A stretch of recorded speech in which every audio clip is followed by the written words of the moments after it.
میں سب آشوب چشم کا کوئی علاج بھی ارشاد فرمائے، خصوصاً جب وبا پھیل گئی ہو۔ قرۃ عین بک یا رسول اللہ، میری تو سمجھ میں یہ آتا کسی سے میں نے دیکھا نہیں ہے، لیکن یہ الفاظ یاد کر لے، قرۃ عینی بک یا رسول اللہ، سرکار میری آنکھوں کی ٹھنڈک یا رسول اللہ آپ سے ہے۔ قرۃ عینی بک یا رسول اللہ، ہر نماز میں جیسے جب اذان ہوتی ہے تو ایسے کر لے، قرۃ عینی بک یا رسول اللہ کر کے انگوٹھے چوم کے آنکھوں سے لگا لے، انشاءاللہ اس کی آنکھیں نہیں دکھیں گی۔ یہ اذان کے لیے مقصود ہے، ویسے بھی پڑھ سکتے ہیں۔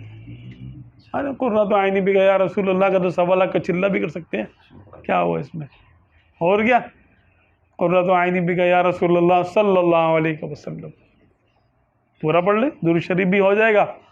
اور یہ دیکھیں آپ کہہ کیا رہے ہیں، یا رسول اللہ میری آنکھوں کی ٹھنڈک آپ سے ہے۔ سرکار کی بات سن کے خوش نہیں ہو گئی ہے، میرا امتی ہے اور مجھے اپنی آنکھوں کی ٹھنڈک قرار دے رہا ہے، تو کتنا خوش ہوں گے سن کر۔ لو بگیٹس لو، محبت سے محبت پیدا ہوتی ہے۔ آپ کسی سے محبت کریں گے تو وہ بھی آپ سے خود بخود کرے گا۔ انسان تو وحشی جانوروں سے محبت کرتا ہے تو وحشی جانوروں سے محبت کرنا شروع کر دیتے ہے نا۔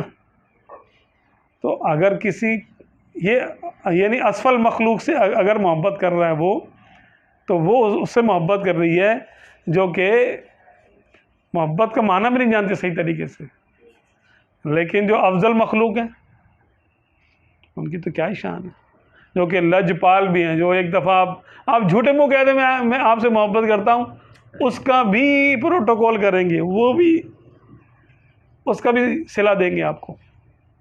تو نے کہا تو تھا نا، چلو اس بات کا بھی صلہ، ذرہ نواز جسے کہتے ہیں نا، کہ ذرے کو بھی نوازنے والے، ایک ذرہ بھی آپ ان کے لیے کریں ضائع نہیں جائے گا۔ قرۃ عینی بک یا رسول اللہ، کیا بات ہے۔